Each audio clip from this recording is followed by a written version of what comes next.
1절로 4절. 제가 가진 성경은 구약 성경 456면에 있습니다. 사무엘상 27장 1절부터 4절까지 우리 내용을 생각하면서 함께 합독합니다. 시작.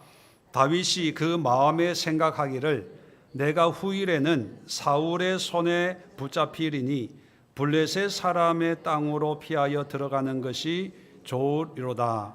사울이 이스라엘 온 영토 내에서 다시 나를 찾다가 단념하리니 내가 그 손에서 벗어나리라 하고, 다윗이 일어나 함께 있는 사람 600명과 더불어 가드 왕 마옥의 아들 아기스에게로 건너가니라.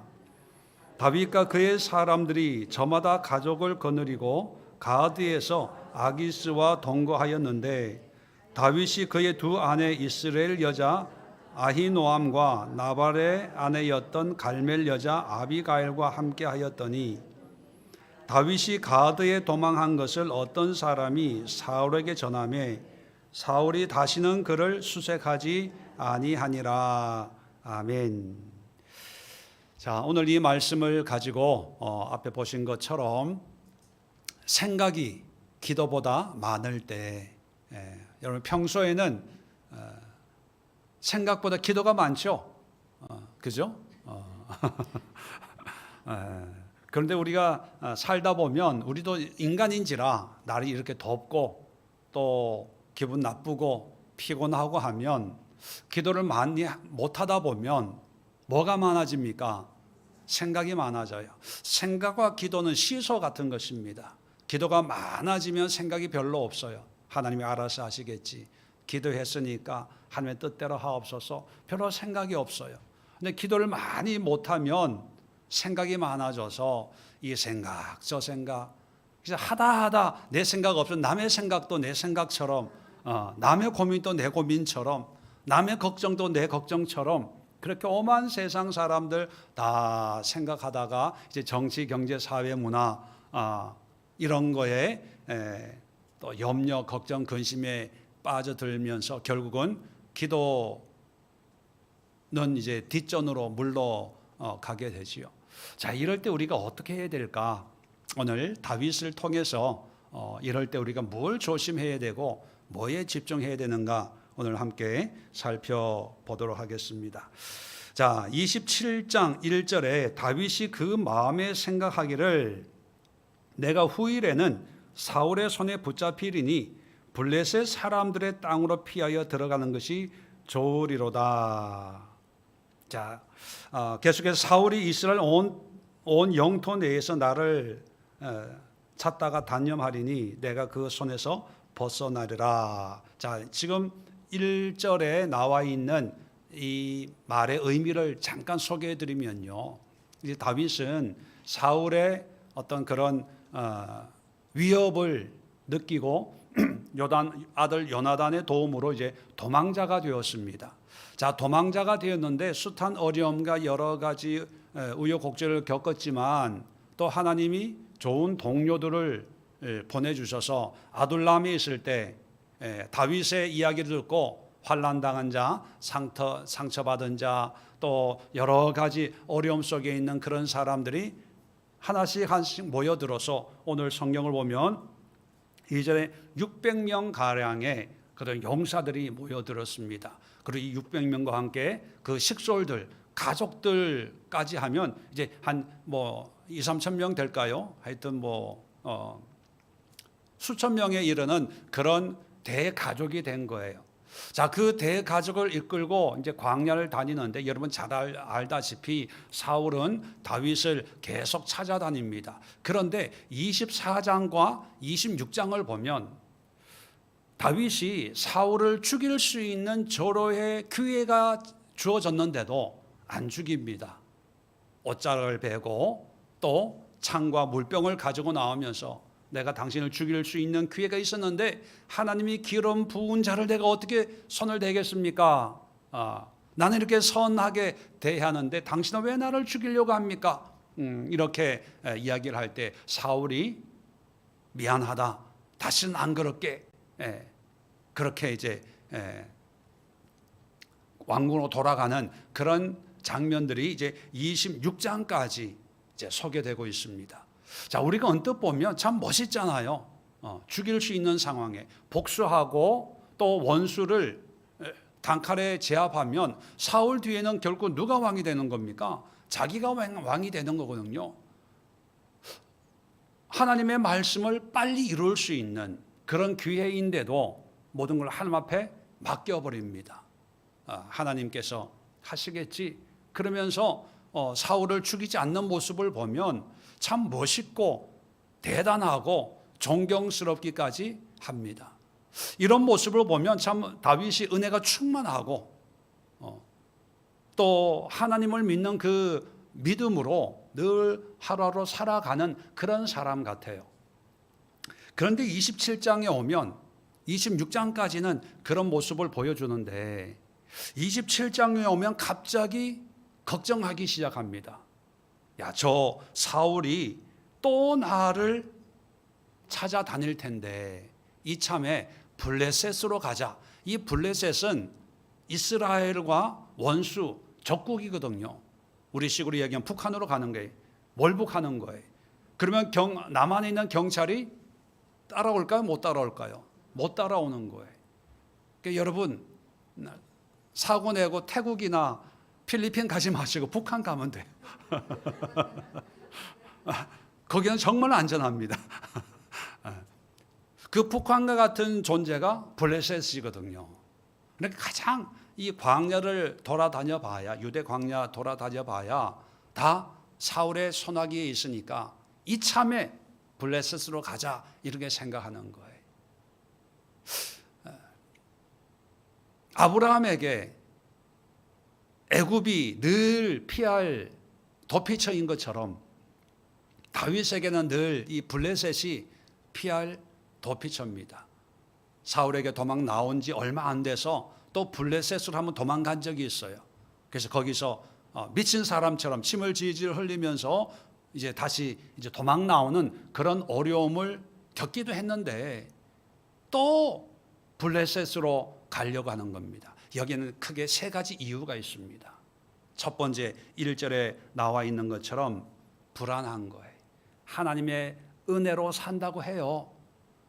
말씀대로 순종한다고 합니다. 또 하나님이 나를 기름 부으셨기 때문에 언젠가는 사울의 뒤를 이어서 왕이 될 거야 라고 하는 믿음도 있고 희망도 가지고 있어요.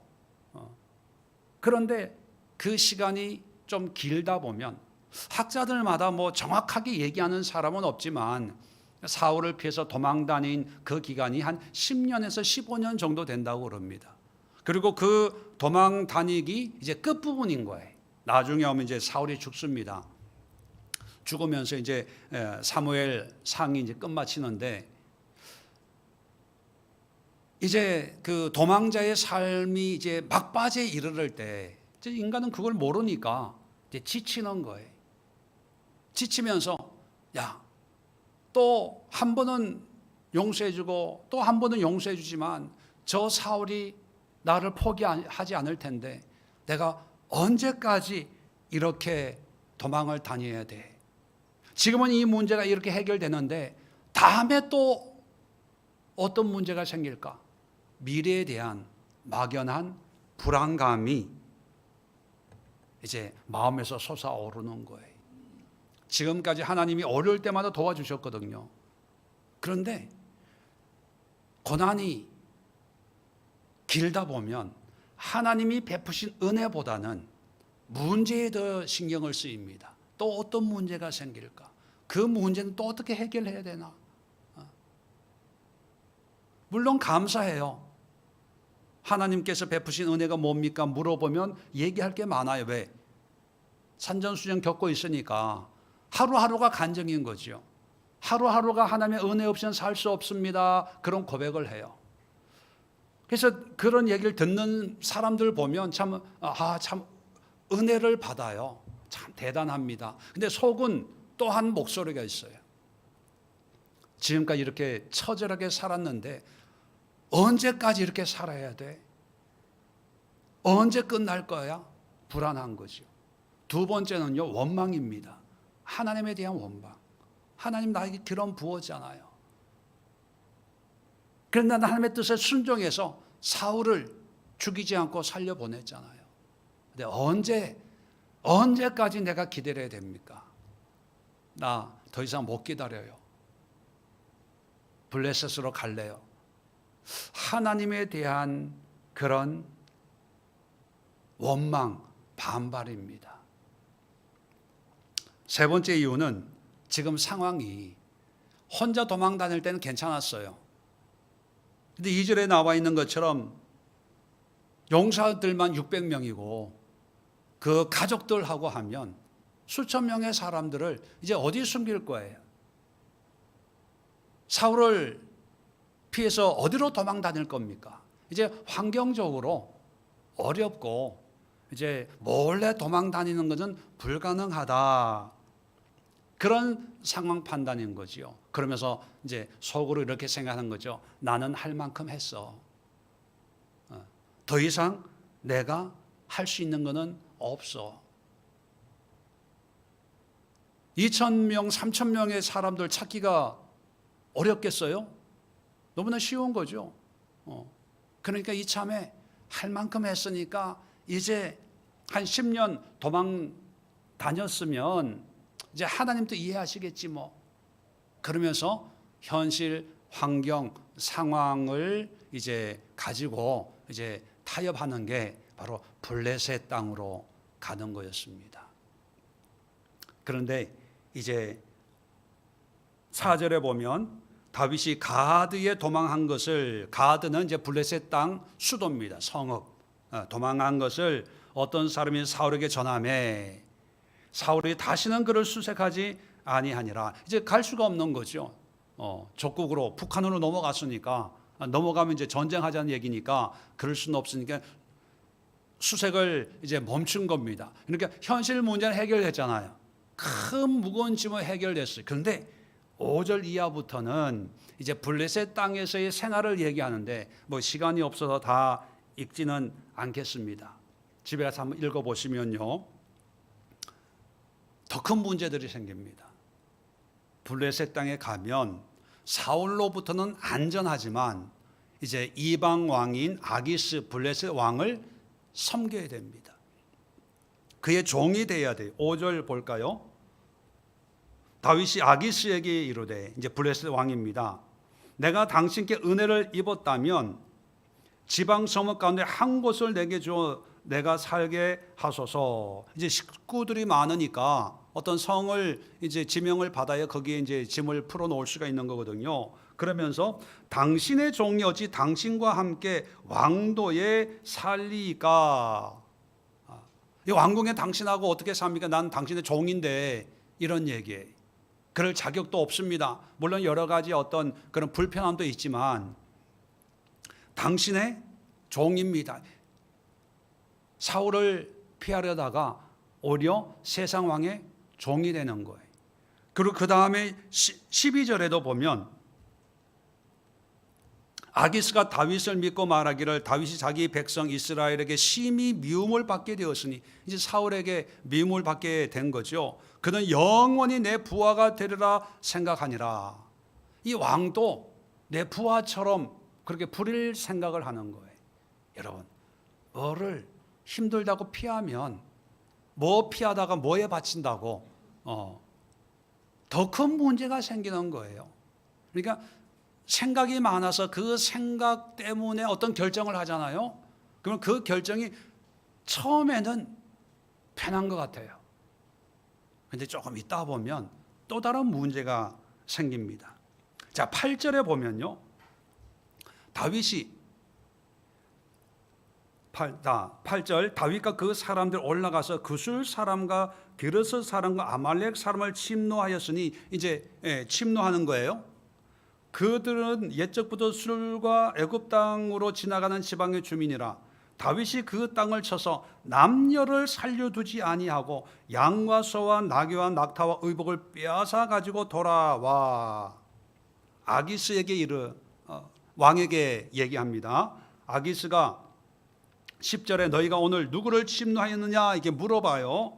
근데 다윗이 이르되 유다 네겝과 여라무엘 사람의 네겝과 게인 사람의 네겝이니이다. 이건 뭐냐면 거짓말하는 거예요. 8절에 이 전쟁한 사람들을 다 죽입니다. 왜? 후환을 없애려고. 다 죽이 그 사람들의 그 재산을 빼앗아. 왜? 식솔들은 먹고 살아야 되잖아요. 그런데 뭘 빼앗았다는, 전쟁했다는 이야기가 왕에게도 들어갈 수 있잖아요. 그래서 왕이 진상을 알기 전에 미리 다윗이 가가지고 이 전리품을 주면서 우리는 다른 곳에서 전쟁을 해가지고 빼앗은 이 전리품입니다. 이렇게 거짓말하는 거예요. 왜 그렇게 거짓말하냐 하면 다윗과 이 아기스 왕과의 관계가 아직 신뢰 관계가 아니거든요.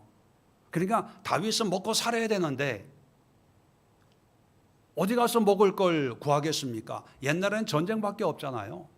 근데 그 전쟁을 통해서 모든 사람을 죽여버려요. 왜?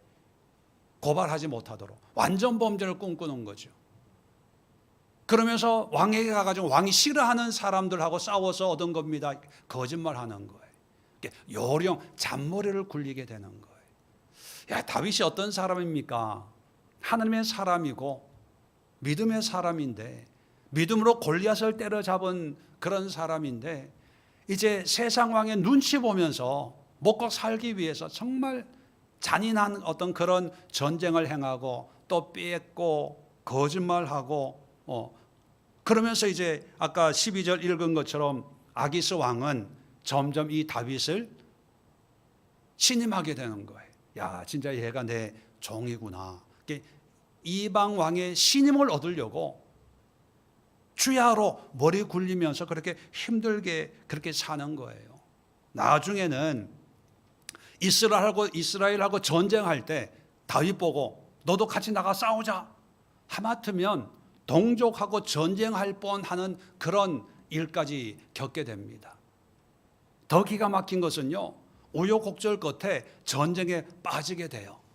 빠져서 고향으로 돌아왔는데 고향에 이제 가족들이 있을 거 아닙니까? 근데 아말렉 사람들이, 블레셋 사람들이 전쟁한다는 남자들이 다 전쟁터에 갔다는 얘기를 듣고 그 틈을 노려서 마을을 습격해서 이 다윗의 그 식솔들 다 잡아서 포로로 끌고 가는 그런 일들을 이제 겪게 되는 거예요. 물론 우여곡절을 겪으면서 그 식솔들 다 데리고 오지만 사울 한 사람 피하려다가 정말 우여곡절 가족을 잃을 뻔하고 동족끼리 전쟁을 할 뻔하고 눈치 보고 거짓말하고 먹고 살기 위해서 잔머리 굴리면서 그렇게 살아야 되는 그런 삶을 자청했다는 거예요. 참 우리가 내 생각대로, 내 판단대로 참 믿음과 은혜로 잘 살아오다가 어느 날 내 생각대로 결정한 것이 오히려 악수가 되는 그런 일을 겪게 되는 거예요. 그러면 우리가 생각이 많아질 때 어떻게 해야 되냐? 여러분, 생각이 많아질 때는 위험한 거예요. 생각이 많아질 때는요, 그냥 머물러야 됩니다. 자, 어디에 머무냐? 두 가지만 말씀을 드리고 기도하려고 합니다. 첫 번째는요, 지금까지 베푸신 하나님의 은혜 안에 머무는 거예요. 하나님이 나에게 어떤 은혜를 주셨는지, 그걸 알려면 미래가 아니라 과거로 가야 되잖아요. 왜? 미래는 갈 수가 없어요. 생각이 많다는 것은 미래가 불안정하고 미래가 보이지 않는 거거든요. 내일이 안 보여요. 그래서 내일이 안 보일 때 하나님이 하실 거야, 뭐 소망을 얘기하고 믿음을 얘기하고 최후 승리를 얘기하고, 이게 머리에 안 들어와요. 가슴에 안 들어오거든요. 그럴 때는 과거로 돌아가서 지금까지 하나님이 나를 어떻게 인도하셨는지, 과거를 통해서 하나님의 역사를 되짚어 보는 거예요.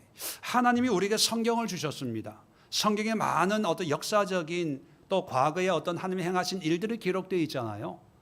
우리가 성경을 읽는다는 것은요, 과거로 돌아가는 거예요. 왜 과거로 돌아갑니까? 과거에 역사하신 그 하나님이 지금도 살아계시고 또 그 하나님은 나의 미래까지 인도하시는 하나님. 그렇다면 나의 환경, 나의 현실, 나의 문제에 집중하지 말고 하나님께 집중하기 위해서 과거로 돌아가는 거예요.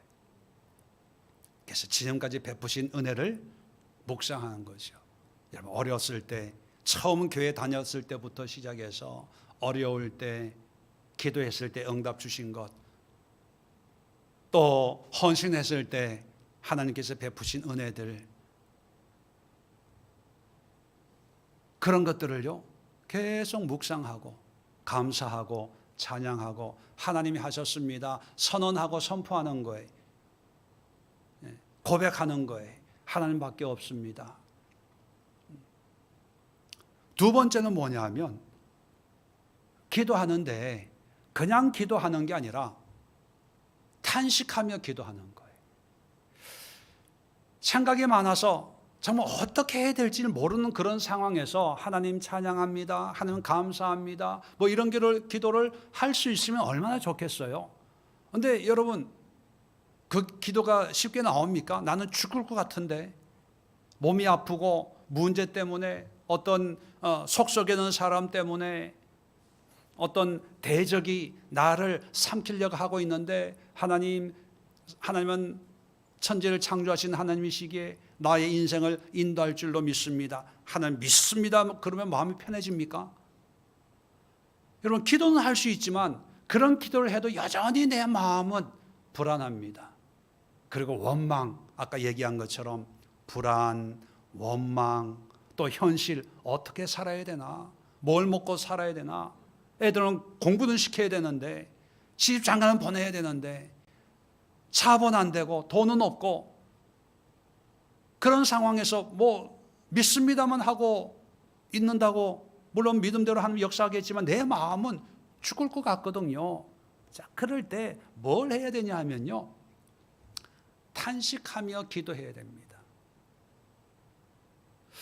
시편에 보면 물론 다윗의 시가 많이 있는데 그 중에 제목이 다윗이 도망 다닐 때 쓴 시들이 있어요.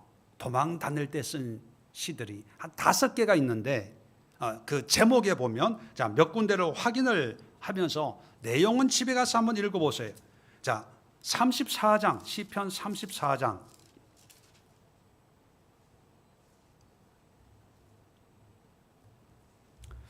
자, 제목을 보면 다윗이 아말렉 앞에서 미친 채 하다가 쫓겨나서 지은 시.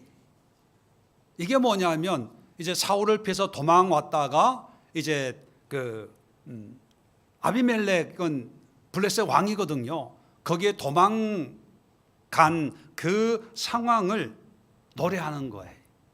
자, 그 다음에 52장.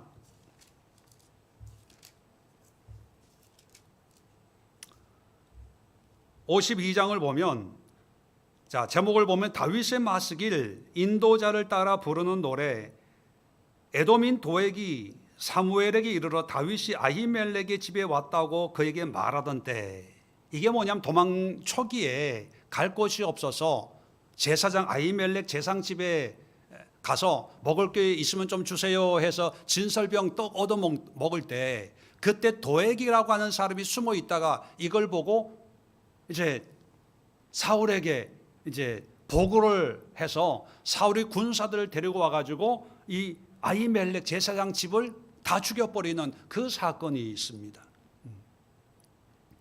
그 사건을 겪으면서 노래한 내용이에요.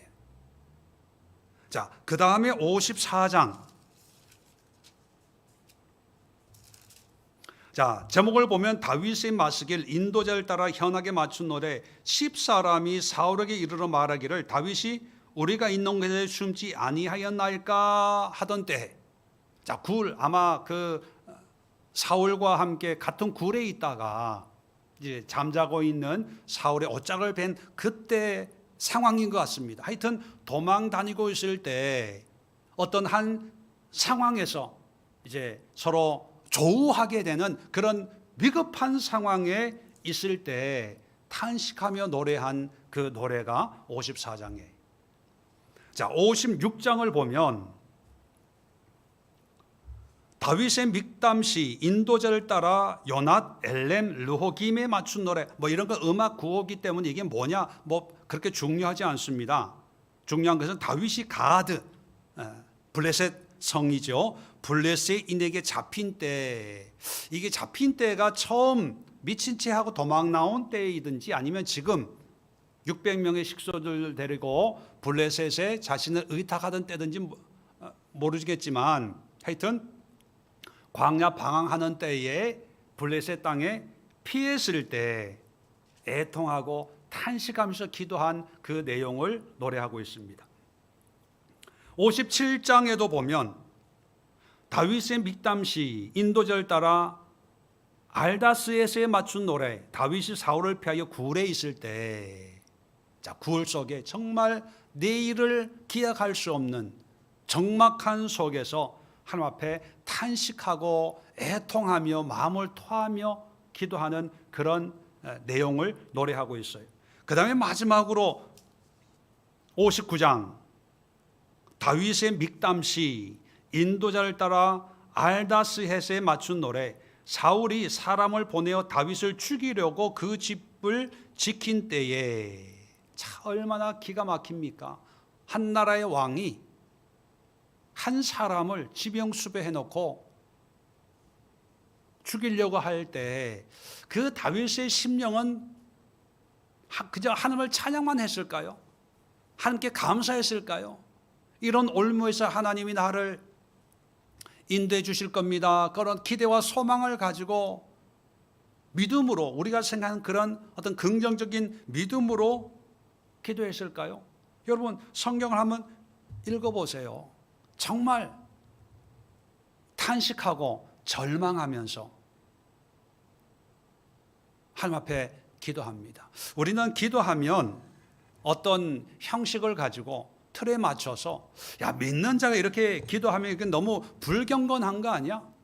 하나님 앞에 너무 예의가 없는 거 아니야? 뭐 이렇게 생각할 수 있습니다. 그런데요, 문제 앞에 생각이 많아지고 그 생각 때문에 기도가 점점 이제 멀어지려고 할 때, 그런 상황에서 우리가 어떤 기도를 해야 되냐면 애통하는 기도, 탄식하는 기도, 탄원하는 기도, 가슴을 찢고 내 생각, 내 마음, 내 느낌을 그대로 하나님 앞에 고백하는 그런 기도를 해야 되는 거예요.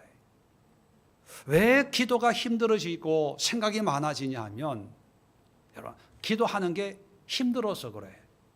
왜 힘드냐? 그냥 믿는 자로서 평소에 하는 그런 기도를 해야 되는데 마음이 그렇지 못하기 때문에 그런 어지러운 마음을 정리하고, 하늘에 계신 우리 아버지, 오늘도 나의 걸음을 인도해 주셔서 감사합니다 하면서 어떤 우리가 생각하는 기도의 어떤 형식적인 거 있잖아요. 그런 기도를 하려니까 힘든 거예요. 다시 말하면 내 마음의 어떤 감정 상태와 내가 기도하는 기도의 어떤 모양과 모습이 다르니까, 그 다름을 극복하려고 하니까 기도가 힘든 거예요. 아유, 뭐 기도해. 지금까지 기도했으면 하나님이 알아서 해주시겠지. 그러고 이제 기도를 안 하는 거예요. 그렇게 안 하다 보면 점점 기도가 안 하면 뭐가 많아진다고요?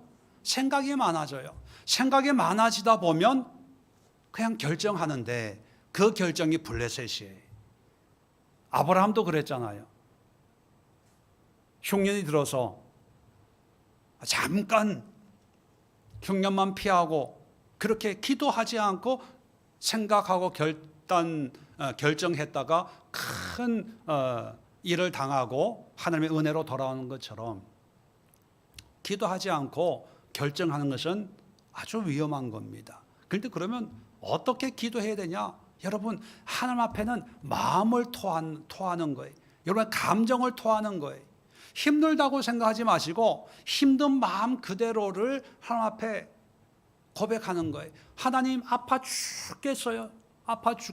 죽을 것 같아서 기도도 안 돼요. 말씀도 안 들어와요. 그것을 같은 집사끼리 얘기하지 말고, 같은 권사끼리 커피 마시면서 나 요즘 죽겠어, 기도도 안 되고 목사님 말씀만 들으면 졸려 죽겠어, 말씀이 안 들어와. 서로 성도끼리 얘기하지 말고요, 하나님 앞에, 하나님 요즘 죽겠어요. 왜 이렇게 생각이 많은지, 밤에 잠을 못 자겠어요. 왜 이렇게 잡념이 많은지, 작은 말에도 상처가 되고요, 남편이 뭐 밥 먹다가 한마디만 해도요, 왜 그렇게 눈물이 나는지 요즘 내 마음 나도 몰라요. 하나님은 혹시 아세요? 또 미운 사람이 있잖아요. 미운 사람이 있으면 사람 앞에 놓고 뭐 뒷담화라고 그러죠. 수근수근 그 사람 왜 그래? 참 성격 이상한 것 같아. 뭐 그러지 말고요. 그건 죄를 짓는 거고요. 근데 하나님하고 뒷담화하는 거예요. 하나님, 그럴 수가 있어요. 제가 지한테 뭘 그렇게 잘못했다고 나를 이렇게 대합니까? 하나님 또 입장 바꿔놓고 생각해 보세요. 누가 하나님 앞에 그렇게 얘기하면 하나님은 기분 좋겠어요? 요즘 정말 그 사람 생각만 하면, 교회 가서 그 사람 뒷공지만 봐도요, 혈압이 올라가요. 어떻게 하면 좋겠어요? 하나님 어찌합니까? 내 마음 이러면 안 되는데, 사랑하라고 하는데, 용서하라고 하는데, 입으로는 100번 용서한다, 사랑한다 하는데 보기만 하면 올라오는 거 어떡합니까? 하나님 도와주세요. 여러분, 이것을 하나님께 하는 거예요. 그러면 기도가 많아지면 뭐가 없어진다? 생각이 없어져요. 블레셋으로 가야 되겠다라고 하는 그 생각이 없어지고, 조금만 더 기다려보자, 조금만 더 견뎌보자. 왜냐하면 토해내니까 울고 탄식하고 하나님 앞에 절망하고 하나님 앞에 후회하고 하나님 앞에 막 우리 식으로 쏘대니까, 기도 끝나면 마음이 무거울까요? 편안해질까요? 후련해요. 그래서 블레셋으로 가는 거 다음에 한 번 더 생각해보자, 조금만 더 기다려보자, 이렇게 되는 거예요. 다윗이 10년 또는 15년 정도 방황하면서 성경에는 5편의 어떤 도망 다닐 때의 상황에 있던 시를 우리에게 소개해 주고 있지만, 아마 더 많은 시가 있지 않았을까. 그런데 문제는 뭐냐면, 생각이 많을 때 이런 기도를 중지한 거죠. 생각 따라 판단을 한 그 결과가 성경이 여러 가지 어려운 상황을 우리에게 소개해 주고 있는 것처럼, 우리도 마찬가지입니다. 지금의 상황이 어떤 경우에는 정말 다윗같이 오도 가도 못한 그런 상황일 수 있고, 또 지금 우리의 상황이 내가 뭔가를 결정하고 선택하고 어떤 방향으로 행하려고 결정한 그런 상태일 수 있습니다.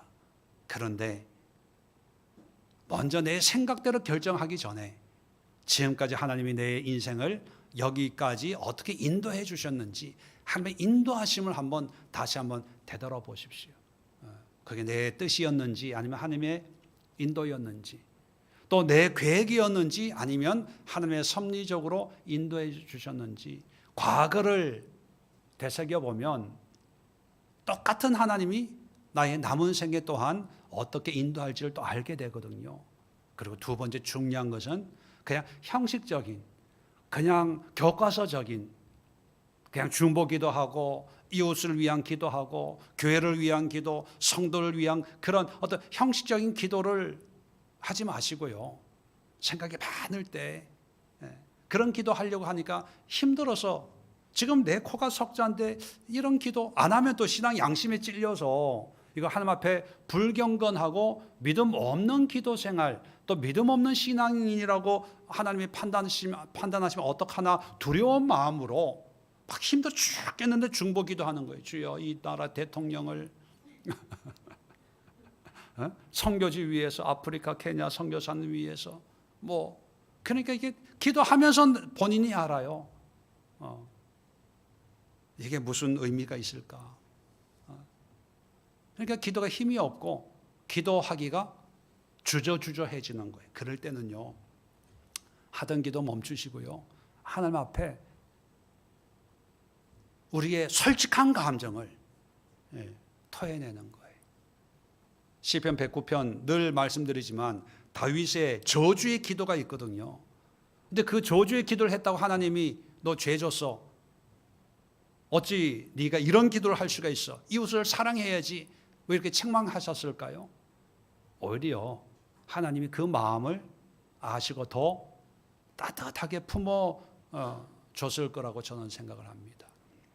나중에 기회 있으면 한번 말씀드리겠지만, 하나님은 이렇게 마음을 하나님께 솔직하게 진솔하게 드러내는 그런 사람들을 오히려 사랑하시고 기뻐하시고 더 친밀하게 용납하는 그런 모습을 성경 안에서 우리가 볼 수가 있습니다. 오늘 이 시간 여러분, 물론 나는 뭐 다윗 같은 환경은 아니야라고 하시는 분들은 그냥 편하게 기도해 오셨던 그런 모습으로 기도하시면 됩니다. 그런데 기도가 안 되고 자꾸 생각이 많아지고 고민이 많아지고 불안하고 염려하고, 그래서 하나님과의 관계가 좀 어떤 문제들 때문에 생각이 많아서 고민이 많아서 멀어지는 그런 상황에 있는 분들이 있다면, 이 시간 기도할 때 한번 그 답답함을 하나님 앞에 토해내시고요, 울고 싶을 때는 마음껏 우세요. 우는 것도 기도예요. 우는 것도 메시지예요. 하나님 우리의 눈물을 보시거든요. 히스기야의 그 눈물을 보고 그 질병을 고쳐주고 삶을 연장시켜 주셨잖아요. 애통하는, 아파하는 그 모습을 그냥 있는 그대로 숨기지 말고 포장하지 말고 주님 앞에 내어놓으세요. 내어놓으세요. 그러면 기도하는 게 더 편해져요. 왜? 사람한테는 못하잖아요. 친한 사람도 그냥 인사치레로 몇 마디 하지만 그런 관계에서 늘 내 마음은 답답하고 컬컬하거든요. 근데 하나님 앞에 정말 내 내면을 정말 솔직하게 토해내면 하나님은 어디 가서 내 얘기 하지도 않아요. 옮기지도 않아요. 내가 욕하고 영성훈련할 때는 하나님하고 기도할 때 베개 갖다 놓고 미운 사람이 있으면 베개 갖다 놓고 그 베개를 막 손으로 주먹으로 치고 때리고 내 마음에 있는 그런 미움이나 분노를 다 표현을 해라. 그것도 기도다. 그렇게 얘기할 때도 많습니다. 왜냐하면 우리가 자꾸 신앙이라고 하는 어떤 그런 틀 속에 우리 자신들을 갇혀놓고 가둬놓고 하나님이 어떤 분인가에 대한 지식이 없다 보니까 막연하게 거룩하고 전능하고 위험 있는, 그래서 그분 앞에 우리가 어떤 형식을 가지고 가야지, 이렇게 기도하면 무례한 것 같고 경건하지 않는 것 같고 믿음 없는 것 같다는 막연한 그런 생각 때문에 우리가 하나님 앞에 자유하지 못하다 보니까 기도는 부담스럽고 생각은 많아지는 경우들이 생겨납니다. 여러분, 오늘 기도할 때 옆 사람 신경 쓰지 마시고 하나님 앞에 마음껏 기도하고 고백하고 토로하고 마음과 생각을 내어드리면서 정말 기도하니까 시원하다, 하나님 앞에 다 토해내니까 뭔가 문제는 여전히 있지만 내 마음은 시원해졌어 라고 생각할 정도로 하나님 앞에 기도하고 또 은혜를 사모하는 그런 시간 갖도록 하겠습니다. 자리 정돈하시고